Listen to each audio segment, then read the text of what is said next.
bien trop sûr pour Yeah. demain. On Oh, négocie cependant au on niveau était des bien. tables sectorielles. Pour ce qui est de la FIC, on est aux tables Oh, également. c'est bien des beaux, Au niveau beaux des yeux, réactions, ça. la présidente Oh! Schaeffer.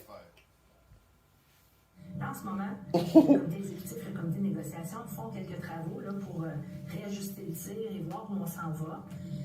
Nous serons disponibles toute la fin de semaine La patte.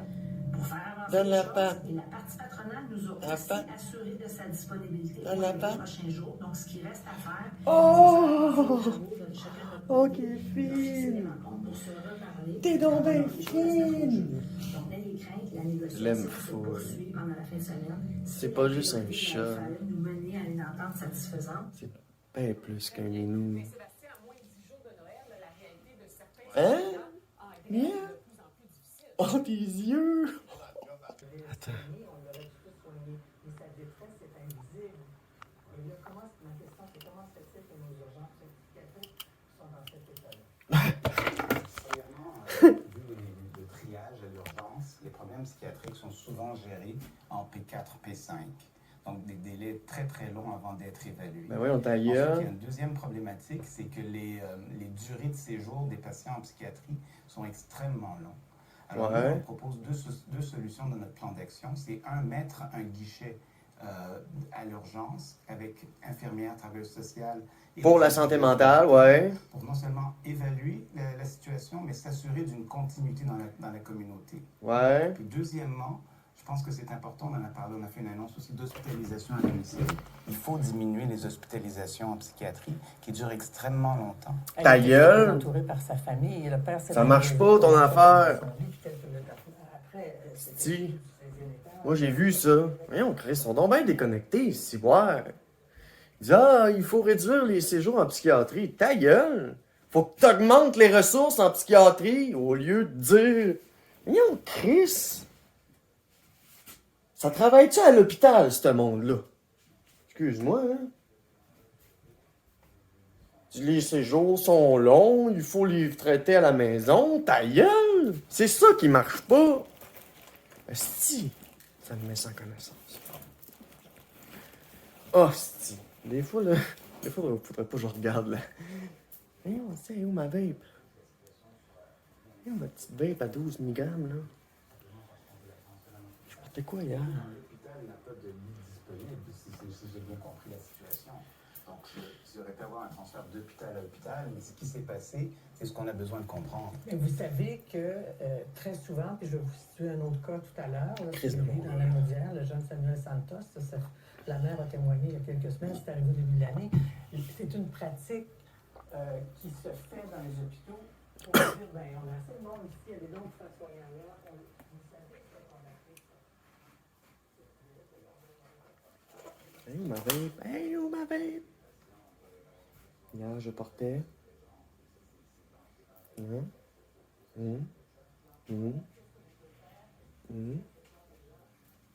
Je cherche ma vapoteuse. Voyons, asti, j'ai où les miens? Je suis descendu en bas. J'avais mon manteau. Ah, là. Tu cherches de quoi? Vape à 12. Peut-être pour une prise en charge en externe. C'est sûr que ce qu'on veut, c'est une prise en charge dans la communauté. Là, on parle d'un cas urgent, en détresse. Je ne crois pas que ça doit survenir. Elles vont entendre dire que la famille qui ne peut pas protester contre des pratiques administratives comme celle-là aurait pu dire, ben non, vous allez l'hospitaliser ici, on va avoir un lit, mais là, c'est que le climat dans l'urgence était tellement inhospitalier que ça la rendait encore plus malade. C'est C'est ça. pour ça qu'il faut aller voir au fond des choses et c'est pour ça qu'on a demandé l'enquête du coroner pour voir quelle pratique a causé ceci, où est-ce que le système a failli et qu'est-ce qu'il faut changer. Et on va le changer. Ouais. Ouais. Le père a dit, je crois, c'était au médecin résident, pour qui sans doute la pression est très forte, si vous la laissez aller, vous allez avoir une mort sur la conscience. La famille ne voulait pas qu'on la laisse aller. Voulait qu'on lui trouve un lit. Non, je comprends bien ça. Puis ça, il y a des enjeux de diagnostic psychiatrique, là, parce que ça, Mais de effectivement... débordement aussi, du manque de lit. Pourquoi les unités psychiatriques n'ont pas Santé plus de mentale, le matin. Mais écoutez, disponibles? parce que justement, les durées de séjour en psychiatrie Sont sont trop extrêmement longues. longues. Donc, il faut s'assurer, justement, c'est pour ça qu'on propose l'hospitalisation à domicile, pour qu'on limite le nombre d'hospitalisations en psychiatrie. Ça marche C'est pour pas ça à également domicile. qu'on veut éviter que les gens attendent trop à Qui l'urgence. c'est qui va rester là pour t'empêcher de te tuer? Et un suivi dans la communauté suite à la visite. Voyons, Chris. Je pense que c'est ça qui a manqué ici beaucoup. Oui, alors la coroner... Marche pas son affaire. Hospitalisation à domicile, nanana. Exactement. Par exemple, l'enfant, la jeune adulte aurait pu être référée vers un centre de crise. Oui. Il y avait d'autres solutions disponibles. Oui, mais le centre de crise, ça marche pas. J'y étais. aurait dû être fait Oui, par qui à ce moment-là? Parce que là... par les équipes d'urgence. Oui, mais si les équipes d'urgence sont débordées, ça veut dire que l'argent que vous avez promis, parce que les listes d'attente en santé mentale, on s'est passé de 16 000 à 21 000. Hein, les gens n'ont pas accès à des soins. Écoutez, c'est sûr qu'après, avec la pandémie, il y a eu une explosion de plus de 40% des demandes. Oui. Et les attentes sont relativement stables. Le chiffre de 16 000, c'est un chiffre qu'on a eu en septembre 2020. Je pense qu'il était peut-être un peu biaisé par les effets de la pandémie, le peu de consultations. Parce qu'en mars, on était à 18-19 000. Donc, je pense qu'il faut dire que les intervenantes font un travail exceptionnel. Oui, puis sans doute que les médecins, on verra, les médecins en cause sont sous pression aussi, parce que si en cas d'urgence psychiatrique, tout ce qu'on a à offrir, c'est une civière et un corridor, je veux vous entendre là-dessus. Le pire, c'est vrai. Je suis tout à fait d'accord avec vous, mais on a augmenté les budgets de façon significative. C'est encore? Non, et on va continuer avec ça en santé mentale. J'espère. Cette année, on a augmenté de 700 le nombre d'intervenants dans le réseau de la cité. Ouais, c'est mieux que rien. On va continuer à ajouter du monde. On a promis d'ajouter 1000 intervenants au cours des prochaines années. Okay. Donc, on veut travailler à bâtir. Je pense qu'on est le gouvernement qui s'intéresse le plus à la santé mentale depuis des années. Vous savez, moi, j'ai pratiqué 24 ans à Sainte-Justine. Il y avait des problèmes d'avoir d'accès aux soins depuis toujours. Ouais. L'autre cas dont je vais vous parler, qui est en lien, une autre personne qui s'est tuée chez eux. Amélie Champagne, qui est absolument dramatique, mais c'est sorti la semaine dernière dans les journaux. Vous avez dû voir ça dans votre revue de presse. Une mère qui témoigne, le jeune homme a 16 ans, Samuel Santos. Il doit aller... plusieurs événements l'amènent à l'urgence psychiatrique de l'hôpital Le Gardeur. Or, il est censé y avoir 10 pédopsychiatres. Il y en a 8 qui ont démissionné depuis des mois. C'est une situation qui s'aggrave de mois en mois. Et le jeune est à l'urgence psychiatrique adulte. Finalement, la mère aussi voulait qu'il aille à Sainte-Justine ou à Montréal. Puis elle aussi, elle avait le mauvais code postal. Elle l'a déclaré au jour du mauvais code postal. Donc, et le jeune homme, finalement, meurt d'une surdose parce qu'il y avait de la drogue mêlée à son état. Il meurt à l'hôpital le 1er janvier dernier d'une surdose parce qu'il a été traité trop tard. Est-ce que l'enquête du coroner pourrait examiner ce cas-là aussi? Si c'est quelque chose qui est soulevé, moi, je pense que le coroner a toute la latitude possible. Mais là, ce que vous touchez, c'est le problème de manque de psychiatres et surtout de pédopsychiatres. 2 pour 106 000 enfants, et il y a 2 psychiatres pour 106 000 enfants. Il y en a 8 qui sont partis. Pourquoi ils sont partis? Parce qu'il y en a trop sur sur ses épaules. Il y en a qui vont faire autre chose. Parce que ça leur est passé haut. haut. Retraite. On travaille avec l'Association des médecins psychiatres là, sur cet exode vers le privé des médecins psychiatres. Puis aussi, ce qu'on a demandé pour les régions en pénurie de psychiatres, c'est qu'il y a un regroupement qui se fasse, que les régions qui sont bien dotées, comme Montréal, Québec, qui viennent en aide avec les régions où il y a une pénurie. Puis pendant la pandémie, une des bonnes choses, c'est qu'il y a eu la consultation télévisuelle en santé mentale, en psychiatrie. Il faut que ça continue. C'est un outil qui est utile, que les psychiatres nous ont dit. Mais là, ce soir, en tout cas, je vous ai soumis, dans le cas de Mme Champagne et criant, ça vient d'arriver, les parents ont enterré leur fille en fin de semaine. Le cas de Samuel Santos, je retiens puis je vous le soumets. C'est 2 cas où le code postal a été évoqué pour ne pas prendre en charge. Pourquoi? Bien parce que les hôpitaux débordent, les autres urgences débordent, un enfant... Puis en plus, vous êtes responsable de la protection de la jeunesse. Un enfant en urgence psychiatrique adulte, ça n'a aucun bon sens. Certains diraient que c'est mieux ça que rien, mais quand même... Non, parce qu'il y a des liens dans la Naudière aussi, de pédopsychiatrie. Donc, je ne sais pas qu'est-ce qui s'est passé exactement dans ce dossier-là, mais je pense que si c'est vraiment un enjeu de code postal et que la coroner nous dit que c'est vraiment pour ça qu'elle n'a pu être transférée, bien, on changera les choses en temps et lieu. Écoutez, Dr Carman, merci beaucoup. Je sais que vous êtes en campagne électorale. Ça s'est invité dans la campagne. Personne ne voulait et ne veut en faire une question de partisanerie politique. C'est trop grave. Et peut-être que la santé mentale, c'est l'angle mort de la santé tout court, non? Ben, c'est important pour moi d'être là. La santé mentale a longtemps été sous-financée. On a amorcé un rattrapage important dans les 4 dernières années et on va continuer. Merci beaucoup d'avoir accepté de nous parler. Puis on va évidemment, encore une fois, on peut voir un numéro à l'écran pour les personnes en détresse, l'appel d'aide au suicide, et puis offrir encore une fois nos condoléances à la famille Champagne, à toutes les familles touchées par la détresse. 1-866 appel. 1-866 appel. Si vous avez des idées noires, 1-866 appel ou 811. Le 811, c'est pour obtenir des ressources. Puis le 1-866 appel, c'est une ressource. T'appelles au 1-866 appel, tu dis je pense au suicide. On travaille ensemble un petit peu, on essaie de calmer la patente. Puis si tu appelles au 811, dans le fond, la personne au bout du fil, elle a des ressources qui peuvent s'en venir directement. Si tu dis, je pense au suicide, j'ai un plan, je sais, je vais m'exécuter, ben là, il va envoyer la police chez vous, une ambulance, ou... Donc voilà, tu sais, le 811, même si ça prend entre 45 minutes puis 60 minutes à avoir la ligne, soit dit en passant pour le 811, je sais, j'ai appelé.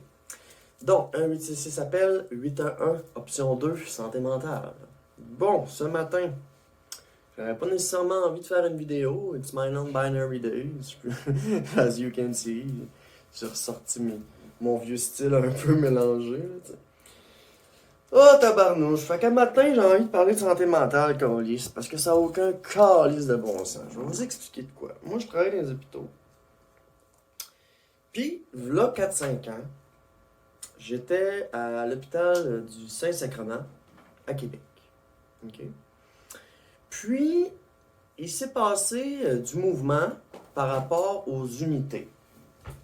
Par rapport aux unités de soins, par rapport, tu sais, il y a eu des mouvements. Il y a eu des unités qui ont fermé, des unités qui ont changé de vocation. Puis, c'est ça, tu sais, vous savez, dans les hôpitaux, front commun, sous-effectif, surcharge. Là, le nouveau mot que je vais amener, c'est délestage. Parce qu'à cause du front commun, à cause qu'on manque de monde, à cause qu'on fait la grève, à cause qu'on va dans la rue, c'est pas le cas pour moi parce que je suis en arrêt de travail, parce que je travaille sur ma santé mentale. Donc, il manque de monde, puis il coupe dans les ressources, il coupe dans les soins, il coupe. Tu sais, il n'y a pas juste l'urgence qui est dans la merde. Tu sais, toutes les. Tu sais, on peut dire qu'il y a comme 3 grands mondes à l'hôpital. Tu as l'urgence, tu as les salles d'op, tu as le bloc opératoire et les unités de soins. Donc, voilà. Tout dépendant de l'hôpital, l'urgence est grosse, petite, tout ça. Mais juste pour donner un exemple, OK? Juste pour donner un exemple. Autrefois, à l'hôpital du Saint-Sacrement, il y avait ce qu'on appelle l'urgence psy. OK? C'est une urgence de santé mentale. Puis, quand la COVID est arrivée, il y a certaines zones de l'urgence qui ont converti avec des portes. Toutes ces gens, cette zone-là, c'est la zone COVID. Puis, t'as comme l'urgence normale, elle tourne un peu en rond. Puis, t'as un petit bout de corridor que c'est l'urgence psy. On l'appelle l'urgence psy, puis ça a toujours été l'urgence psy. Sauf qu'aujourd'hui, à l'hôpital Saint-Sacrement, l'urgence psy, elle existe pas vraiment, je dirais là. Parce que, tu sais, normalement, l'urgence psy, elle était là parce qu'il y avait un département de psy en haut. Fait que là, t'allais à l'urgence psy, t'attendais qu'un lit se libère et on te montait en psy en haut. Mais problème, c'est là 4-5 ans, je m'en souviens, je fumais la cigarette. Fait que j'allais à l'entrée principale fumer des clopes quand je fumais. Puis, je me souviens très bien du problème. J'allais dehors, puis je me faisais quêter des clopes. Puis qui quêtait des clopes? Les personnes qui étaient en santé mentale en haut, dans le département de psychiatrie. Il y avait un département de psychiatrie avec 2 corridors, on va dire. Il y en a un, c'était un corridor qui n'était pas barré. La seule chose qui était barrée, c'est sur ce département-là, la porte est toujours barrée, ça te prend une clé. Puis on te demande toujours que quand tu vas sortir du département, de vérifier qu'il n'y a personne d'autre, de rester sur le bord de la porte jusqu'à ce qu'elle se ferme, pour pas que personne s'enfuit. Fait que, tu sais, on est tous conscientisés à, quand tu as une carte d'accès pour des départements un petit peu plus tricky, un petit peu plus touché, ben tu sais, de faire attention, de pas trop t'approcher des clients. Puis dans ces départements-là, il n'y a jamais de sacs dans le fond des poubelles pour pas qu'ils se suicident. Puis les lits sont au sol le plus possible, stackés là, sont pas branchés, pas de fil, rien. Pas branchés le plus bas possible pour pas qu'ils tombent de leur lit, pour pas qu'ils se suicident avec le fil, pour pas que... Fait que tu sais, il y a des précautions qui sont mises dans ces départements-là. Fait que lorsque tu fais l'entretien ménager, par exemple, ben c'est tricky, tu sais. Tu fais le ménage, mais faut pas trop que tu te rapproches de ces personnes-là. Puis c'est pas parce que c'est du mauvais monde, c'est du monde qui sont pris en charge pour leur démarche à eux. Puis faut pas prendre part à leur démarche, faut pas s'impliquer, faut garder une distance. C'est normal, c'est correct. Sauf que problème, j'ai travaillé là. J'ai travaillé dans ces départements-là dans mes débuts, puis j'étais full stressé, anxieux, justement. Puis je me souviens, il fallait que je lave un lit, puis le lit était au sol, puis je suis Chris, comment que je lave ça, esti? Tu sais, je peux pas laver en dessous, esti, il y a plein de poussière, comment tu veux que je lave ça? Je peux pas le lever, le lit. Tu sais, normalement, un lit, il faut que tu le lèves à la hauteur de ta taille pour le nettoyer. Sauf que là, au sol, de même, pogné à laver de même, c'est pas le top. Puis il y a quelqu'un qui m'a regardé ses caméras, puis qui a eu... qui s'est rendu compte que j'étais pas, j'avais de la misère. Il m'a dit « Ah, en passant, on a une rallonge. On a une rallonge pour pouvoir ouvrir. » Ça, c'est un problème. Quand tu travailles quelque part, on ne dit jamais rien. Tu apprends tout sur le tas. C'est tout le temps de même. Moi, j'ai appris sur le tas. Je suis bourré de traumatismes. J'ai des flashs de trucs de sang, puis dégueulasses, de blocs opératoires, puis tout. Puis moi, je vis avec ça. Je suis traumatisé de ça. OK? Puis, moi, j'ai été, comme on va dire, spectatrice de la coupe en santé mentale. Parce que dans l'hôpital Saint-Sacrement, il y a un département de psy, comme je l'ai dit, avec les portes qui s'ouvrent, puis tout. Puis, il faut que tu fasses attention à ce que tu fais. Puis, ben, ce département-là, ils l'ont fermé il y a 4-5 ans. Okay? Puis, ce qu'ils ont amené comme... solution, c'était de, comme le monsieur dans la dernière vidéo vient de dire, traiter le monde à la maison. OK. Traiter le monde à la maison. Comme moi, en ce moment, je suis dans une démarche. Moi aussi, j'ai eu un problème de santé mentale. Moi, tout, j'ai pensé au suicide. Moi, tout, j'ai appelé au 811 plein de fois. J'étais allé à l'urgence 2 fois. Si vous me suivez depuis quelques mois sur cette chaîne-là, ben vous le savez que ça n'a pas toujours été facile pour moi, puis que la santé mentale, j'ai été très affecté, je suis très traumatisé, puis pas pour rien que j'étais sur une liste d'attente pour avoir une psychologue. Fait qu'en gros, okay, avant la COVID, là, le gouvernement faisait déjà des coupes. OK? Fait qu'en gros, dans le fond, à l'urgence de l'hôpital Saint-Sacrement, la partie urgence psy, comme on l'appelle, n'est plus une urgence psy, c'est plus un débordement de l'urgence. Okay. Et puis, il y avait des lits dans le corridor, il y avait plein d'affaires pour le débordement, mais à ce temps, ils n'ont plus vraiment besoin de civières dans le corridor parce que depuis qu'ils ont pris l'urgence psy pour en faire un débordement, ben... Mais, tu sais... Ils appellent ça l'urgence psy parce que si, mettons, tu as vraiment un besoin de santé mentale, ben il reste quand même des petites pièces qui sont pas capitonnées, mais qui sont barrées à l'urgence psy qui est plus psy. Il reste encore des petites zones qui peuvent être utilisées pour les personnes qui ont des problèmes de santé mentale. Sauf qu'ils n'iront pas au département de psy en haut, au 4 ou au 5, je ne sais plus c'est quel étage, là. Il y avait un étage... Peut-être le 4 là, ou le 7, là, je me souviens plus exactement c'était quoi l'étage, mais c'était un étage dévoué pour ça. Puis cet étage-là, ils l'ont tout démantelé, je m'en souviens. Il y avait tout défait. Il y avait tout le stock à une place. Puis là, je me souviens qu'à un moment donné, on m'avait demandé de sortir du stock ou de déplacer du stock, ou je sais plus trop. Là, on m'avait demandé de l'aide pour ça. Bon. Fait qu'en gros, la santé mentale à l'hôpital Saint-Sacrement, elle n'est plus traitée. Si jamais tu as une difficulté, ils vont te transférer dans un autre hôpital qui a un département de psy. Sauf que, j'habite à Québec, capitale nationale. Il y a 4 hôpitaux sur la Rive-Sud qui managent la santé des gens. C'est-à-dire, on va commencer par Sainte-Foy, le CHUL. Et le CHUL, eux, ils ont, je ne sais pas s'ils ont une urgence psy, mais je sais qu'ils ont un département de psy en haut. Donc, si tu veux te faire traiter pour ta santé mentale, il faut que tu ailles au CHUL. Sauf que problème, on va se le dire comme ça, là, moi je le dis, ok? Tu sais, à Sainte-Foy, là, c'est des étudiants, c'est des personnes âgées, c'est des familles qui ont un revenu qui a du sens pour pouvoir habiter dans ce coin-là. En tout cas. Fait que, tu sais, Sainte-Foy, là, à Québec, là, c'est pas une place pour la santé mentale. OK? Juste au bord de la rue, tu as le centre d'achat. Tu sais, quelle personne qui a un problème de santé mentale va aller magasiner ou tu sais, c'est plus un endroit que tu vas aller avec, mettons, t'as une grand-mère qui a des problèmes de santé, fait que tu vas aller là. Tu sais, c'est plus un endroit qui va être ciblé pour les personnes un petit peu plus âgées. Pour une clientèle plus âgée, là. Les personnes qui habitent sur le chemin Saint-Louis depuis 50 ans, tu sais, qui ont le pied là, puis... Tu sais, c'est pas une place pour la santé mentale, ok?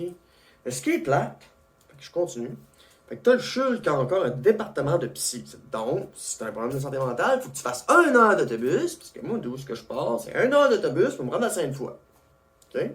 Je m'étais dit, si jamais j'ai besoin besoin psychologique, puis que j'ai pas d'aide, puis j'ai couru après mon aide, je l'ai eu d'une manière ou d'une autre, court terme, moyen terme. Là, je suis rendu à mon long terme, j'ai réussi, je suis fier de moi, mais je pense que ça relate un gros fail. Tu sais, je me disais, bon, ben, si je repense au suicide, je vais aller à Sainte-Foy. Je vais faire 1 heure d'autobus. Mais moi, là, en ce moment, je suis pas nécessairement au top de ma finance. Puis, il me reste une pause d'autobus. Puis là, il faut que je les renouvelle. Mais tu sais, j'attends, je fais attention. Fait que tu sais, c'est pas n'importe qui a l'argent pour prendre l'autobus ou qu'on plus le temps de te rendre à Sainte-Foy pour te rendre là. Tu sais, ça n'a aucun bon sens. OK? En gros, la santé mentale a été pas mal centralisée au CHUL, à Sainte-Foy, où la clientèle ne correspond pas à ça. Donc, je disais, le CHUL, hôpital du Saint-Sacrement. Revenons à l'hôpital du Saint-Sacrement. Donc, une personne qui a un problème, qui a un besoin en santé mentale, se pointe à l'hôpital Saint-Sacrement, bien, ils vont le transférer au CHUL. Au CHUL. Il y a des petits bonhommes qui vont venir, là, des hommes en noir, là, avec pas un cargo, mais avec un gros truck, là, puis ils vont barrer, puis les mettre en arrière, puis les transfèrent. J'ai déjà vécu cette expérience-là de se faire transférer d'un hôpital à l'autre. Mais ça, on en reparlera. Okay? Donc, ceux du Saint-Sacrement, qui n'ont plus de psy, parce qu'ils ont coupé, bien, ils les transfèrent au CHUL. Puis, il y a cette espèce, comme le monsieur disait, de tendance à traiter les gens à domicile. Okay? Mais ça, là, ça demande de la supervision, que tu appelles, que tu te pointes, que tu t'assures que la personne prenne ses pilules. Parce que si, mettons, tu le renvoies chez eux, tu lui donnes des pilules, qu'est-ce qui va t'assurer que cette personne va prendre ses pilules? Elle peut ne pas les prendre, ou faire une overdose, ou... Ça marche pas. OK? Parce que t'as pas de supervision du monde en santé mentale qui pense au suicide. Renvoyez-les pas chez eux. J'ai subi ça. On en reparlera un petit peu plus tard. Donc, Saint-Sacrement envoyé au CHUL. La clientèle autour du CHUL ne correspond pas. Alors, on s'en va à Saint-François d'Assise. Saint-François d'Assise, c'est un hôpital qui est plus axé sur les naissances. Oui, il y a des unités de soins, tout ça. Mais à mes souvenirs, pense pas qu'il y a de psychiatrie à Saint-François. Pense pas. J'ai été à Saint-François, j'étais en trouble, puis, oui, ça fait, mon Dieu, 3-4 ans. Je faisais un délirium tremens parce que j'avais arrêté de fumer du pot puis de boire de la bière en même temps. Puis comme mon médecin m'avait prescrit des antidépresseurs. Puis moi, les antidépresseurs, ça marche pas. Sais-tu pourquoi ça marche pas? Parce que ça marche trop. Tu sais, dans le fond, moi, ce que j'avais besoin, c'était d'antipsychotiques puis pas d'antidépresseurs. OK?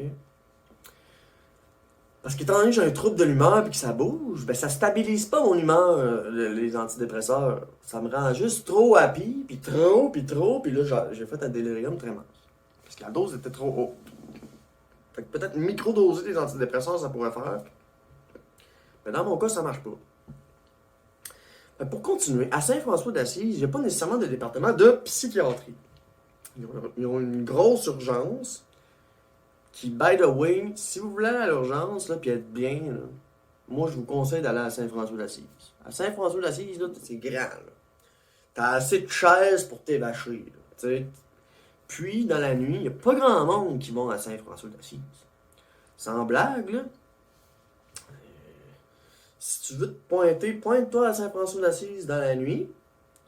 Dors là, puis là, ils vont te prendre, ils vont te checker vers les petites heures du matin. Tu vas dormir là, puis quand tu vas te réveiller, ben là, éventuellement, ils vont te prendre, puis ils vont développer plus. Moi, ce qui s'est passé, j'étais allé à Saint-François d'Assise, puis ils m'ont transféré à l'Enfant Jésus. Donc, le CHUL, l'hôpital du Saint-Sacrement, Saint-François d'Assise dans Limoilou, Enfant Jésus un petit peu dans Mézeray.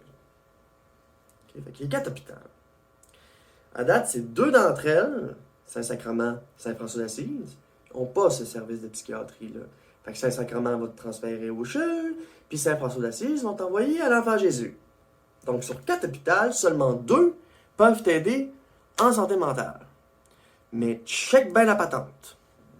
À l'Enfant Jésus, en ce moment, okay, tantôt, je parlais de urgence, bloc opératoire, unité de soins. Okay?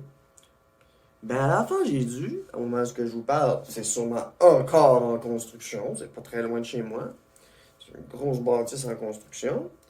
Puis, il y avait une aile qui était l'aile B. Je pense que c'est l'aile B ou D. D. L'aile D. Une affaire de même.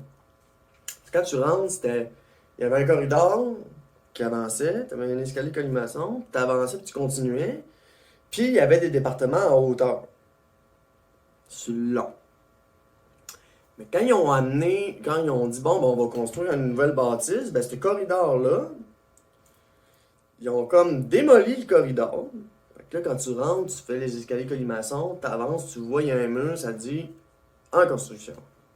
C'est parce que toute cette série d'étages-là, puis ce corridor-là, il a été démoli pour faire un tunnel pour traverser des autres centres jusqu'à l'Enfant Jésus. Donc, ils ont tout démoli, ils ont refait le tunnel, puis là, ils vont faire de quoi sous le top. En tout cas. Bref.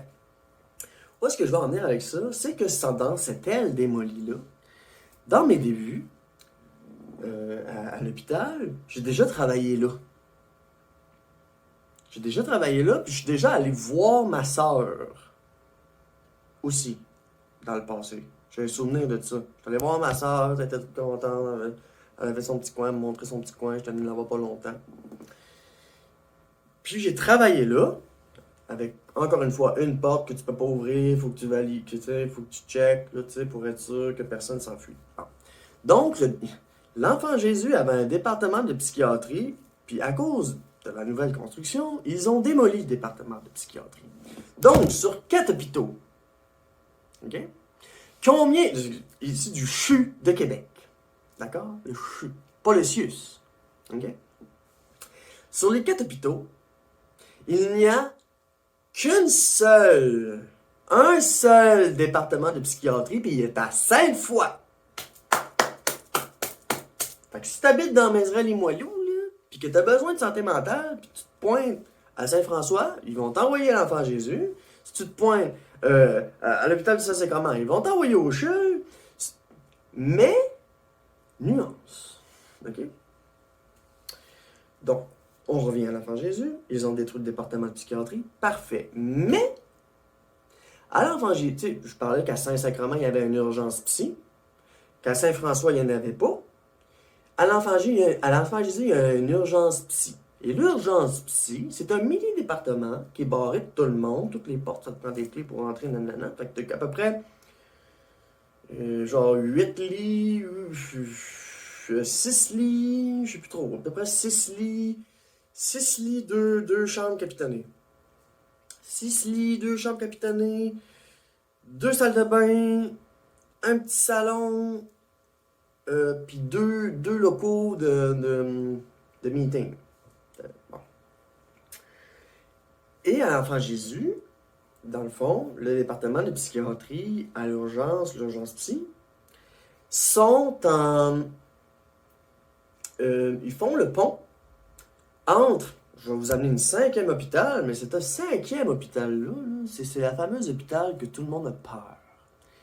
On parle de... Puis tout le monde l'appelle Robert Gifford. C'est Robert Gifford. L'hôpital Robert Gifford. Ça n'existe plus probablement Robert Gifford. Okay? On appelle ça aujourd'hui l'Institut de santé mentale. Okay? Il y a eu une grosse refonte. C'est la grosse bâtisse, là, limite Beauport-Mézeray. Les Moineaux-Mézeray, un peu dans le Cap-Coin, un peu proche de chez nous. J'habite juste en arrière de l'Enfant Jésus. J'habite juste en arrière de Robert Gifford, by the way. Moi, Robert Gifford, on va l'appeler Robert Gifford pareil, au lieu de l'appeler, parce que tout le monde l'appelle comme ça. Ben, ce département, il n'y a pas beaucoup de départements de psy à Robert Gifford comme on penserait qu'il y en avait. Autrefois, Robert Gifford était une asile, dans les vieilles années, comme on appelle une asile. Mais une asile, là, ça n'existe plus des asiles au Québec. Ça n'existe plus une asile. Parce qu'une asile, c'est là où on envoyait les fous, puis qu'on leur faisait des traitements, puis ils devenaient plus fous, puis on les droguait aux médicaments, puis on les gardait pour toujours. Tu sais, c'était une asile. T'es trop fou, trop folle pour être en société. OK? Est-ce que c'est bon, mauvais? Comment qu'on fonctionnait autrefois? I don't know.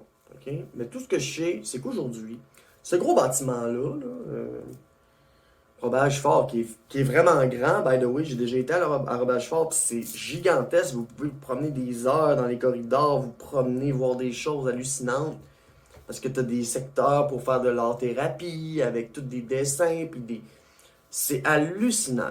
Moi, j'adore cet hôpital-là, je la trouve vraiment belle, ça coche, c'est grand, c'est beau, en tout cas, c'est mon avis.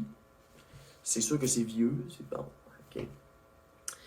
Fait que moi, ce que je veux en venir avec Robert Gifford, c'est que, bon, si au CHUL, ils ont peut-être une urgence psy, puis un département de psy, si à Saint-Sacrement, ils ont une urgence psy, puis qu'ils transfèrent au CHUL, si à Saint-François, ils n'ont pas d'urgence psy, puis ils n'ont pas de département dédié à ça, ils t'envoient à l'Enfant Jésus. Fait que s'ils t'envoient à l'Enfant Jésus, là, c'est pas ils t'envoient à l'Enfant Jésus moi, ils m'ont pas escorté. Ils m'ont dit, va à l'Enfant Jésus, puis attends de telle heure, tu sais, attends là, à telle place, puis quelqu'un va venir te chercher. Bon, fait que dans le fond, il y a un petit secteur sur le bord de la porte de l'urgence psy, j'avais attendu là, ils m'ont rentré à l'urgence psy, puis moi, au début de ma démarche, le 3-4 ans, moi ça me stressait, fait qu'aussitôt qu'ils ont fermé la porte, j'étais comme en mode survie. J'étais comme, tout est barré, puis tout, je peux pas sortir. T'sais. Puis j'avais comme cette espèce de désir de m'enfuir. Puis finalement, ben, ça a passé. Là. Mais parce que je sais qu'au fond de moi, j'avais quelque chose à régler, puis je l'ai réglé. Et où est-ce que je veux en venir? Donc, c'est qu'à Saint-François m'a transféré à l'Enfant Jésus. Que j'y étais à pied, tout bonnement. Je suis passé chez nous, chercher 2-3 affaires, puis informer mon monde, puis tu sais, j'ai attendu. Puis ils m'ont gardé. Ils m'ont gardé 2-3 jours. OK? Ils ont vu que j'étais en délirium, ils ont vu que ça marchait pas, que mes idées étaient décousues, que ça marchait pas. Fait qu'en gros, ils m'ont gardé à l'hôpital de l'Enfant Jésus, à l'urgence psy, le temps de me transférer à Robert Gifford. Donc, là. OK. Fait que donc, Saint-Sacrement transfert au CHUL, CHUL à son départ, parfait. Saint-François transfert à l'Enfant Jésus, l'Enfant Jésus a juste une urgence psy, puis transfert à Robert Gifford. Mais, tout comme le monsieur vient de dire, ce sont des séjours qui sont longs. Fait que là, sur 4 hôpitaux, il y a rien qu'une place qui ont un département de psy, c'est à Sainte-Foy, avec du monde vieux, qui ont pas rapport. Tu sais, ça n'a pas rapport d'avoir une urgence psy là, d'avoir un départ de psy là. Ok, oui, peut-être qu'il y a des besoins là aussi. Je suis pas en train de dire que... Mais je veux dire, en termes de pourcentage, on va regarder ça de même, la clientèle, là, pour la santé mentale, là, c'est pas à Sainte-Foy que ça se passe, c'est dans Limoilou.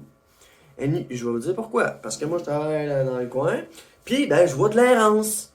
Des gens qui errent, des sans-abri, des personnes en difficulté, des leftovers par le système. Pourquoi? Parce qu'ils traitent le monde à la maison, comme le monsieur vient de dire. Puis qu'est-ce que ça fait? Ben, ça fait du monde qui ne prennent pas leur pilule, du monde qui ont des difficultés, du monde qui vont se promener dans la rue, qui vont quêter des clopes, qui vont quêter de l'argent. Ça fait de l'errance. Fait qu'en fermant le département de psy à Saint-Sacrement, puis en démolissant le bout de la bâtisse à l'Enfant Jésus, en centralisant les services en santé mentale et en traitant le monde à la maison, ça ne marche pas. Parce que t'as pas assez de monde pour checker si Mélodie a pris ses pilules aujourd'hui. C'est moi qui dois prendre le soin de moi. Mais dans le fond, là, c'est dans l'histoire, là. C'est pas tout le monde qui veut s'aider. C'est pas tout le monde qui sont conscientisés qu'il aurait besoin de s'aider. C'est pas du monde qui sont conscientisés à prendre part dans la communauté, à travailler comme tout le monde, puis à ramasser de l'argent, puis tout, c'est du monde qui, dans le fond, qui sont désorganisés, puis qui ont été leftovers. C'est peut-être, tu sais, moi, je suis allé à l'école, je suis assez brillante, ok? Fait que là, je sais quand j'ai besoin d'aide. Puis parce que j'ai déjà fait des démarches d'aide avant aussi, puis j'ai déjà... Tu sais, je sais qu'il faut commencer par le début. Je suis allé voir une travailleuse sociale. Des fois, ça peut être dur de savoir par où commencer. Tu sais, je suis informé, je connais mes ressources. Mais c'est pas tout le monde que c'est le cas. Ceux qui errent dans la rue savent pas que s'ils prendraient leur téléphone, parce qu'ils n'ont pas de téléphone, ben là, bien sûr, ben... Tu sais, ils sont pas conscientisés à prendre soin d'eux-mêmes. OK? Fait que, tu sais, il pourrait y avoir du monde dans ces errants-là qui, mettons, vont aux alcooliques anonymes, mais jamais qu'ils vont pouvoir se reconstruire suffisamment pour arrêter de consommer. Tu sais, je veux dire, ils vont avancer dans leur cheminement, peu importe. Ils vont ressortir, puis ils vont reconsommer, puis ils prendront pas la pilule, puis ci, puis ça, parce qu'ils sont pas conscientisés. Parce qu'ils n'ont pas de but, ils n'ont pas de rêve, parce qu'ils ont été laissés pour compte. Dans la centralisation de la santé mentale, il manque de monde. Fait qu'est-ce qu'ils se promènent dans la rue puis ils savent même pas qu'ils ont besoin d'aide. Fait que... On en revient à Robert Giffard. Robert Giffard, là, l'Institut de santé mentale de Québec, qui est aussi avec le Centre de réadaptation en dépendance, CRDQ. Dans le fond, sur un gros terrain, là, t'as tout ce qui est en lien avec la santé mentale, la consommation, les troubles de comportement. Tout en même place. Une grosse bâtisse avec... Tu sais, là, la grosse bâtisse, là, avec les... On parlait avant là, qu'il y avait à peu près 5000 patients dans cette grosse bâtisse-là. Mais ce qu'ils ont fait, là, c'est qu'ils ont pris la moitié de la bâtisse pour en faire des bureaux.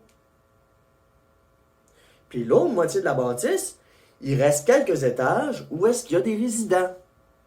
Il y a des... Puis, tu sais, genre, j'imagine que un très peu... Il y a un étage qu'il y a du monde que dans le fond, c'est vraiment plus difficile, là. Fait qu'eux autres, ils restent là quasiment à l'année, puis tout ça. Bon, c'est des cas lourds. Cas lourds, moyens, légers. J'imagine, tu sais, tantôt, là, le monsieur, il parlait de priorité. OK? Bon. Fait qu'il y a certaines personnes qui, dans le fond, sont bien plus que la priorité. Fait qu'ils ont besoin de toujours avoir du soutien, toujours avoir quelqu'un qui vérifie, voir s'il prend ses médicaments, puis tout ça. Tu sais, moi, j'ai déjà été à Robert Giffard. J'étais sur un étage avec des cas légers. Puis tout le long de mon séjour-là, qui a duré 5, 6, 7 jours, à peu près, ben, les premiers jours, je pouvais pas sortir. Puis ensuite, ils me laissaient sortir. Puis j'étais juste à côté de chez nous. J'avais des problèmes à régler. Fait que je Je faisais des allers-retours de chez nous à Robert-Fort, je ramenais une couverte. On m'a dit non, tu peux pas amener une couverte. Ok, non, c'est. Ah, ok, je voulais amener ma guitare, dit non, tu peux pas amener ta guitare. Fait que là, c'est bon, à cause qu'il y a des cordes, puis tu pourrais t'attacher le cou. Bon, si, ça. Bon, je comprends. En gros, moi, j'ai déjà été à Robert-Fort, j'ai déjà été résidente là pour régler un problème de sevrage, de cannabis puis d'alcool, puis de délirium tremens suite à ça. Et lors de mon séjour, j'ai appris que j'avais un trouble de personnalité limite, c'est-à-dire que mon humeur pouvait changer du tout au tout dépendant de mes triggers. Sauf que, à l'époque, quand j'étais résidente là-bas, ben de me faire dire « Ok, t'as un trouble de l'humeur. » Je te remercie bien gros, mais après ça, ça m'a amené à avoir une prise de conscience. Je dis, bon, ok, je suis TPL, donc je change, ok, quels sont mes triggers? J'ai appris le mot déclencheur, stresseur, puis tout, trouble de position. J'ai tellement appris en étant à Robert-Fort. Je veux dire, j'ai appris plus en étant résidente là-bas, puis en côtoyant du monde qui avait aussi des problèmes. Chacun avec des degrés plus ou moins lourds ou légers. J'ai appris beaucoup sur moi. J'ai appris aussi qu'une personne qui a un problème de santé mentale, qui a un diagnostic, ben, peut avancer dans ses démarches si il a les ressources, si il a la bonne prise de conscience, si il est capable de se mobiliser, si il y a des bons comportements et tout ça. Fait que oui, moi j'ai passé une semaine là-bas. Puis ensuite, quand je suis revenu chez nous, ben, j'étais mobilisé, fait que je m'aidais, mais tu sais, c'est pas tout le monde qui peuvent prendre soin de leur santé mentale, qui ont trouvé des trucs, un petit pot de bonheur, écrire des petits mots doux sur sa tasse à café, tenir un journal, appeler à des ressources lorsqu'on a besoin d'aide, une ressource qui est vraiment appropriée en fonction de notre besoin. C'est pas tout le monde qui est capable de se mobiliser comme moi j'ai fait dans les derniers mois. OK? Puis là, je veux faire un autre petit parallèle. Bon, voilà, il y a 4 hôpitaux, que c'est le CHU, d'autres c'est le CIUS. Fait que là, il y a CHU-CIUS. Il y a de quoi qui va pas tout de suite en partant parce que c'est deux. Si tu vas à l'Enfant Jésus, tu t'en vas à l'urgence psy, ils te mettent en observation, ils te transfèrent à Robert-Fort. Mais si tu es à Saint-Sacrement, ils te transfèrent au CHU. Donc, sur 4 hôpitaux, il n'y a qu'un seul endroit qui a un département de psy. Puis à l'Enfant Jésus, il te transfère à Robert-Fort, qui est le CIUS. Donc, Enfant Jésus transfère au CIUS. Et tout le reste est à Sainte-Foy. Mais tu sais, là, tantôt, je parlais de Robert-Fort, qui ont coupé à moitié, qui ont mis des bureaux, puis qu'il n'y a plus 5000 résidents ou patients. Puis il y a des étages que c'est des personnes qui ne peuvent pas sortir, qui sont vraiment inaptes dans la société. Mais il y a des étages où est-ce que c'est des cas plus légers, comme moi j'ai été. Fait que tout en partant, c'est que c'est deux, tu sais, le CHU et le CIUS, c'est deux entités différentes. Fait que même s'ils me transfèrent à l'autre place, eux autres arrivés à l'autre place, ils n'ont pas le dossier parce qu'il y a un fuck entre les systèmes, le CHU, le CIUS, c'est pas pareil. Il y en a un, c'est Crystalnet, Intranet, puis ça marche pas. Fait que bon, fait qu'il y a des... niaisage. Bref. Puis avec le centre de dépendance affilié, je me souviens, j'ai déjà été à Robert-Fort, puis j'étais allé au CRDQ, j'étais allé participer à des groupes. Puis là, aujourd'hui, je suis encore suivi par le CRDQ, mais moi, je ne participe pas au groupe parce que je suis trop sensible et je me mets à pleurer. Puis de voir la souffrance des autres, je l'ai vu, je le vois tous les jours en travaillant à l'hôpital. Fait que je veux pas être encore, puis je suis traumatisé de plein d'affaires, je veux pas être encore face à des difficultés mentales. J'ai donné, j'ai participé à ces groupes, mais moi, personnellement, je me suis mobilisé, j'ai fait ce que j'avais à faire dans mon passé, j'ai fait mon sevrage, pendant 3-4 ans, je fumais plus, je buvais plus, je recommence à fumer, j'avais besoin de difficultés. Puis c'est ce qui m'a amené à ma démarche, que j'ai quasiment bientôt comme, pas terminé, mais je suis rendu comme à une phase importante où est-ce que là, je peux vraiment régler certaines choses, certains traumatismes, travailler dessus, depuis que j'ai une psychologue. Maintenant, on arrive au délai d'attente. D'accord? Je vais en reparler. J'aime ça en parler. En gros, au mois de juillet l'année passée, sais, c'était l'été, c'est les vacances, il manque d'employés, on est surchargé. J'ai vécu beaucoup de difficultés par rapport au travail.